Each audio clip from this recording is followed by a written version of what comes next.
C'est lamentable, c'est triste, mais c'est une réalité en Afrique. Mes chers compatriotes, mes chères étoiles d'amour, ma chère communauté africaine, je suis arrivé sur les réseaux sociaux en parlant des faits comme cela. C'est ma ligne éditoriale de base, celle qui me tient le plus à cœur, et j'y mets beaucoup de cœur. Lorsque j'ai débuté ce type de dénonciation, jamais au grand jamais, je ne pensais qu'un jour on va monétiser les pages Facebook. Ça veut dire que je n'ai pas été encouragé par l'argent. Ça veut dire que mes dénonciations n'émanaient pas du fait qu'un jour je pense qu'on va me payer pour ça. Je n'étais pas encouragé par l'argent, mais j'étais encouragé par l'empathie, l'amour de mon peuple, l'amour de la patrie, l'amour de mes compatriotes. Et que le ciel m'en soit témoin. C'est ce qui m'a amené sur les réseaux sociaux. La première vidéo que je fais sur les réseaux sociaux, pour ceux qui me découvrent, c'est la dénonciation d'un petit jeune garçon d'à peine 8 ans, que le père avait frappé violemment et a mis sa tête dans un fût. Jamais au grand jamais je ne voulais être blogueuse. Quand je dis jamais je ne voulais être blogueuse, c'est vrai. Parce que je voyais toutes les méchancetés, les atrocités qui se passaient. Les règlements de compte, les personnes qui étaient méchantes envers les autres. Étant une personne qui vit toujours cachée, je ne voulais pas. C'est pourquoi je m'arrêtais aux tests sur ma page. Des tests de dénonciation. On ne voyait pas la personne qui était derrière. On voyait juste des tests. Même ces tests-là allaient loin. Et un jour, je me suis dit, mais si des personnes comme nous qui avons la possibilité, parce que je ne suis pas la seule, et Dieu merci, de parler et on entend un peu, on écoute un peu ce qu'ils veulent dire. Pourquoi on se tait? Celui qui ne dit rien consent. Alors j'ai décidé de sortir de ma boîte à cachettes. J'ai commencé à dénoncer. J'ai commencé à éveiller les consciences. J'ai commencé à sensibiliser. J'ai dénoncé les injustices dans mon pays. J'ai dénoncé la malgouvernance des autorités de mon pays. J'ai dénoncé la dictature, j'ai dénoncé la corruption. J'ai dénoncé l'abus de pouvoir, j'ai dénoncé le trafic d'influence. Parce que ce sont là des fléaux qui nuisent l'évolution de l'Afrique. Et ce sont là des fléaux qui me tiennent à cœur, comme beaucoup d'Africains raisonnables. Sauf que ce sont ces sujets-là qui m'ont valu le plus d'insultes, le plus de critiques, le plus de haine. Je me suis fait détester par les opposants. Je me suis fait détester par les partis au pouvoir. Je me suis fait détester même par le bas peuple, pour lequel je me bats à mon niveau. Bien que je ne sois pas une personne riche financièrement, mais ma voix étant un peu potable, j'ai donné ma voix. Personne ne me payait, je ne recevais pas d'étoiles, ma page n'était pas monétisée, juste l'amour de la patrie. Parce qu'on nous a appris le patriotisme à l'école. Tous les enfants d'Afrique qui ont fait l'éducation civique à l'école, je ne vais pas abréger, il y a des gens qui ne connaissent pas la définition, ont appris le patriotisme. C'est ce que j'ai mis en avant. Mes étoiles libérées, les cœurs partagés massivement le live. Ça m'a valu tout ce que ça m'a valu. Et j'avais prévenu que aujourd'hui je suis là. Personne ne capte. Mais le jour où je vais essayer de sortir la tête de l'eau, vous verrez les gens venir en masse pour me détruire parce qu'ils m'ont gardé au frais. Je ne recevais pas d'étoiles. Comme beaucoup de blogueurs, ceux-là qui ont dénoncé sans étoiles, sans monétisation, c'était juste l'amour. De voir que tu es dans un pays étranger. Il y a des possibilités d'emploi, des possibilités de réussite que tu aimerais que ça arrive aussi dans ton continent. Mais ça n'arrive pas parce qu'il y a une poignée de personnes qui se sont assises sur le développement de l'Afrique. Ce n'est que pour cette raison que moi, l'étoile chrétienne, je ne parlerai pas pour les autres. J'ai pris le courage de me dévoiler, de parler au public avec mon cœur. Quelques mois plus tard, Dieu fait que la plateforme, puisque les Européens ont toujours une longueur d'avance sur nous, du côté positif, on ne peut pas le refuser, c'est indéniable. Ils ont toujours une longueur d'avance. Dieu fait grâce que l'Européen décide de monétiser les pages africaines. Et pas que les pages africaines, de monétiser les pages des créateurs. Qui va refuser l'argent? Qui va refuser d'être monétisé? Personne. On accepte d'être monétisé. Les premières personnes qui nous insultent aujourd'hui à cause de la monétisation sont nos compatriotes, sont nos frères africains. Quand on sait que la monétisation aux États-Unis, elle est opérationnelle depuis belle lurette. Quand on sait que la monétisation en France, elle est opérationnelle depuis belle lurette. Les Français ne prennent pas la tête aux influenceurs pour la monétisation, pour les étoiles. Les Américains, pareil. Au contraire, ils saluent le fait que ces influenceurs soient payés. Parce qu'à la base, on ne l'était pas. Mais nous, entre nous, Africains, on est toujours en train de se salir. On est toujours en train de critiquer. Les influenceurs européens et américains, ils s'unissent, justement, au lieu de se critiquer parce qu'ils gagnent de l'argent. Lorsqu'il y a des causes honorables dans leurs pays respectifs, ils s'unissent ensemble pour dénoncer. Ils s'unissent quand c'est une cause qui demande de l'argent. Chacun contribue à son niveau. L'autre donne 10 euros, l'autre donne 1 euro, l'autre donne 100 milliards. C'est une façon de parler pour aider à l'évolution de cette cause. C'est ce que eux font, influenceurs européens et américains. Mais nous, en Afrique, c'est pas ce qu'on fait. À croire qu'aujourd'hui, nos propres frères et sœurs sont jaloux du fait que nous, créateurs africains, on gagne de l'argent. Pourquoi l'homme africain est-il l'ennemi du progrès de son frère? Pourquoi ça te fait mal que l'étoile chrétienne, parce qu'elle est assise, elle gagne un peu d'argent, ça te fait mal? Pourquoi ça te fait mal que mes consoeurs et confrères blogueurs gagnent de l'argent? Tu aurais voulu qu'on parle au vent? Est-ce que vous savez que même pour gouverner un pays, ce président qui se présente dans ton pays pour le gouverner, il gagne de l'argent en gouvernant ton pays? Est-ce Est-ce que tu le sais? Est-ce que tu sais que cette association qui aide les démunis des pays étrangers, des pays africains, de tous les pays du monde, cette association, elle peut se faire un salaire à travers son association. Mais ce qui compte au bout du compte, c'est qu'elle respecte vraiment ce pourquoi elle a créé l'association, venir en aide aux démunis. Est-ce que tu sais que les ministres, les députés, tous ceux qui travaillent pour le gouvernement de ton pays, ils se mettent de l'argent dans les poches? Il n'est pas interdit de gagner de l'argent en défendant une cause. Ce qui est interdit, c'est de mettre de prime abord l'argent avant la cause. Si ta cause est animée uniquement par les finances, ce n'est pas une cause honorable. Mais si tu sais au fond de ton cœur que ce que tu es en train de défendre, c'est d'abord par amour, amour pour la patrie, amour pour tes compatriotes, amour pour les causes honorables, même le Dieu qui est au ciel va bénir ta cause. Quand nous on pose des bons actes ici sur les réseaux sociaux, vous n'en parlez pas. Vous n'en parlez pas. Vous savez, ce n'est pas tout ce qui parle, tout ce qui fait beaucoup de bruit qui a de la valeur. Il y a des gens qui opèrent tapis dans l'ombre sans vous dire qu'ils ont opéré. Il y a des choses que je fais pour mes compatriotes dans l'ombre, vous ne le savez pas. Parce que moi, on m'a appris que quand la main gauche donne, la main droite ne doit pas être au courant. Mais je ne suis pas le gouvernement. Je ne peux pas subvenir aux besoins de tout un pays.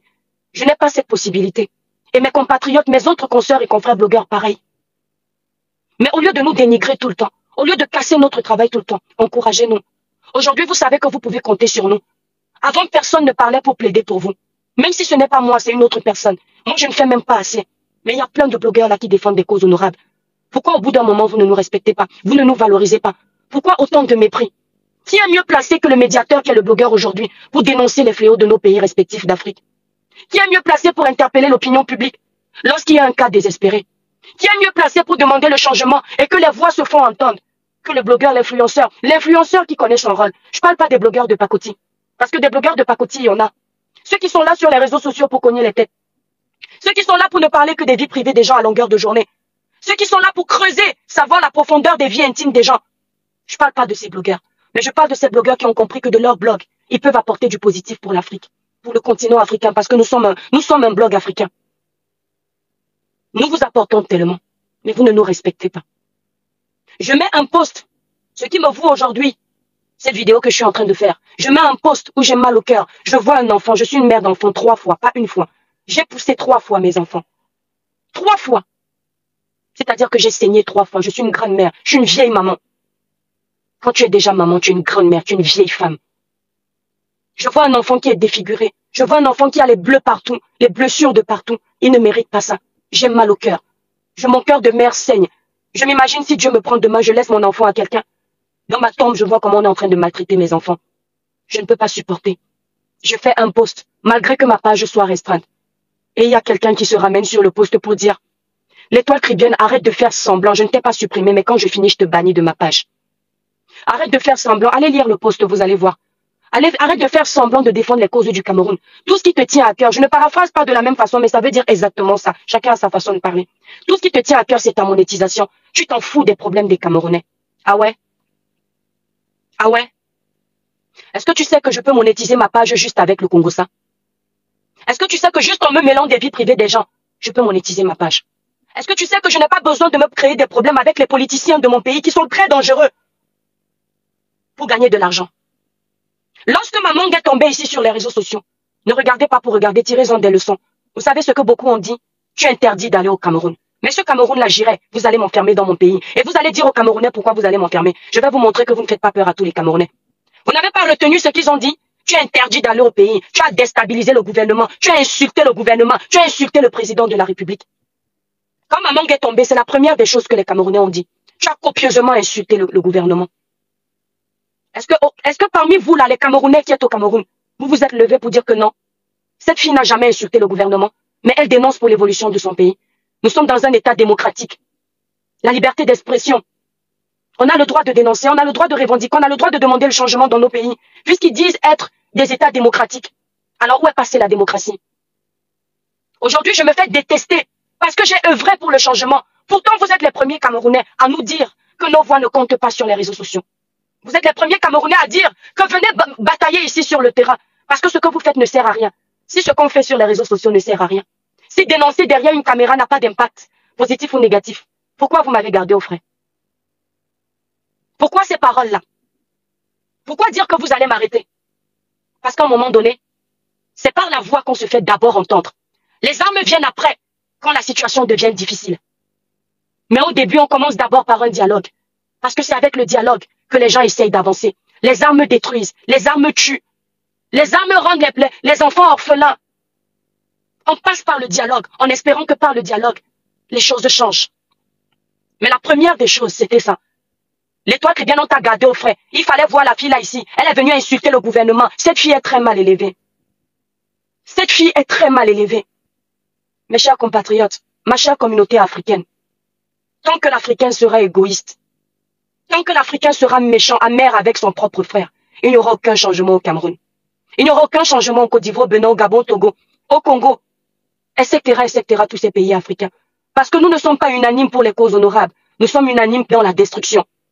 Nous sommes unanimes dans la méchanceté. Nous sommes unanimes dans le commérage. Nous sommes unanimes dans la division. Nous sommes unanimes dans le tribalisme. Nous sommes unanimes dans le aide-moi à détester. Lorsqu'on voit un frère en train d'insulter la vie privée de l'autre, là nous sommes unanimes. Comment on peut détester quelqu'un qui a demandé que le panier de la ménagère de son pays soit abordable pour les familles pauvres? Comment on peut haïr quelqu'un qui a demandé qu'il y ait de l'électricité en permanence pour les travailleurs légaux de son pays? Comment on peut haïr quelqu'un qui a demandé que les hôpitaux de son pays soient salubres? Parce que ce quelqu'un voit la salubrité dans les autres en Europe. Comment on peut détester quelqu'un qui a demandé que ceux qui ont milité pour le changement donnent le respect des constitutions de son pays et qui se retrouvent enfermés dans la prison de Kondengui-Noubel au Cameroun? Ils n'ont qu'à marcher pacifiquement, soient détestés. Comment on peut haïr quelqu'un comme ça? Je ne parle pas des prisonniers qui s'autoproclament prisonniers politiques. Je parle de ceux qui ont respecté les constitutions, la constitution de notre pays, par exemple le Cameroun. Ils ont demandé le changement. Ils ont demandé l'alternance. Ils ont demandé que les jeunes prennent le pouvoir, qui en a marre d'avoir des vieux au pouvoir. Parce que le jeune connaît les problèmes, les fléaux actuels de son pays. Comment on peut détester quelqu'un parce qu'elle a donné sa voix pour ces politiciens-là, ces prisonniers, ceux-là? Comment on peut détester quelqu'un pour ça? C'est-à-dire que quelqu'un est parti marcher pour que le panier de la ménagère soit à juste prix. Parce que le taux de SMIC de ton pays est lamentable. Tu sais, quelqu'un a parlé pour toi. Parce que toi, ta voix ne compte pas. Tu n'es pas audible. Tu es inaudible parce que tu n'es pas financièrement assis. Parce que tu vis dans les taudis. Parce que tu es enfant de pauvre. Et moi, je suis venu parler pour toi. Pour que ta voix soit un peu écoutée. Parce que je vis dans un pays de droit, de loi. Je pouvais aussi te tourner le dos. Et c'est moi qui suis ton détracteur. Et les bourreaux qui sont là, qui détournent des milliers et des milliers de fonds, te laissent crever la dalle. Laisse tes enfants à la maison qui ne sont pas scolarisés autant pour moi. Laisse tes frères et sœurs sans travail. Ce sont eux que tu adules et moi tu me hais. Le syndrome de Stockholm. N'est-ce pas? À quel moment j'ai insulté vos gouvernements? À quel moment j'ai insulté vos pays? Ces pays qui sont aussi les miens. Parce que l'Afrique tout entière, les pays qui représentent le continent africain sont mes pays. Parce que je me sens comme enfant d'Afrique, pas enfant du Cameroun. C'est pourquoi tous les fléaux d'Afrique, je me mêle. Une fois que vous m'avez haï, une fois que vous m'avez détesté, parce que j'ai dit qu'au nord, il n'y a pas d'eau au nord. Les habitants du nord font des queues et des queues pour avoir la première goutte d'eau.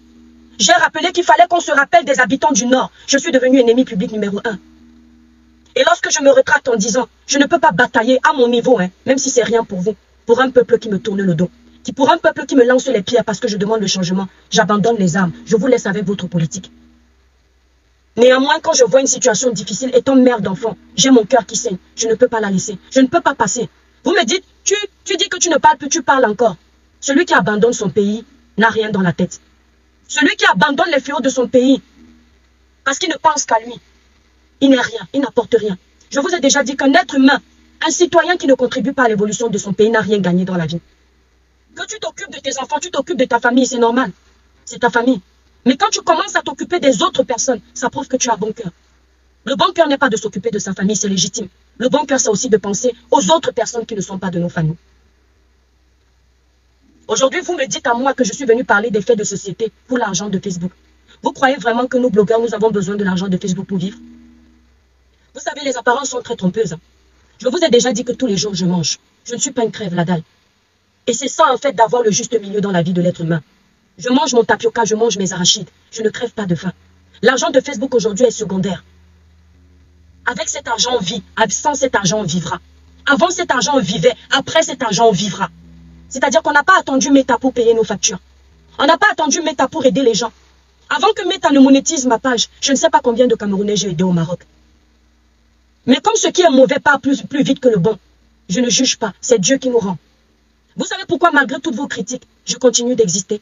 Parce qu'on peut soudoyer l'être humain. On peut corrompre les consciences de l'opinion publique. On ne peut pas soudoyer Dieu. On ne peut pas corrompre la conscience de Dieu. Parce qu'il voit tout. Même avant que la chose ne se passe, il sait déjà ce qui va se passer.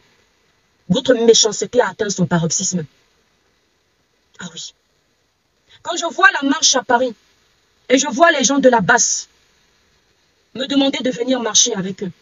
On m'a attribué la basse ici alors que je ne connais la basse ni d'Adam ni d'Ève. Je suis un électron libre. Vous savez pourquoi je ne viens pas à ces marches-là? Parce que beaucoup sont des manipulateurs. Presque tous d'ailleurs. On ne peut pas militer pour un changement dans notre pays. On ne peut pas vouloir l'évolution, l'alternance dans notre pays. Mais quand un des nôtres est à terre, nous sommes les premiers à venir encore prendre une pierre et jeter sur cette personne. Le gouvernement actuel de mon pays, la base et les combattants, je vous mets tous dans les mêmes paquets. C'est cette vérité qui vous fait mal. Vous allez souffrir de l'écouter. Le jour où quelqu'un viendra avec des idées différentes mais positives, je suivrai son mouvement sans hésiter. Vous allez me dire qui suis-je? Une Camerounaise qui a le cœur sur la main. Une Camerounaise qui ne défend pas les causes de son pays en pensant à l'argent, mais à l'amour de la patrie. Le patriotisme m'encourage. C'est ça qui me pousse à me lever. Non. Vous voyez des combattants que vous respectez. Vous avez des divergences d'opinion.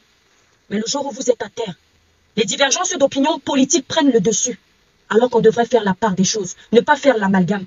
J'ai vu celle qu'on appelle Karine Richaud. Une dame que je respectais. Cette femme est la première à m'avoir taclé sur les réseaux sociaux. Une femme qui peut m'accoucher. Je ne sais pas combien de fois.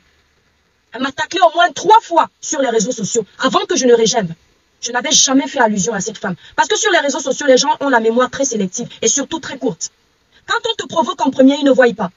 Mais lorsque tu décides de retorquer, c'est toi qui deviens la mauvaise. Cette Karine Richaud est la première à m'avoir taclé au moins 3 fois. Non pas parce que je l'ai mentionnée sur ma page, je ne l'avais jamais mentionnée. Je ne savais même pas qui elle était. Je ne la regardais pas, je ne la connaissais pas. J'ai fait une remarque qui est pour moi constructive à l'encontre de monsieur Max Senior.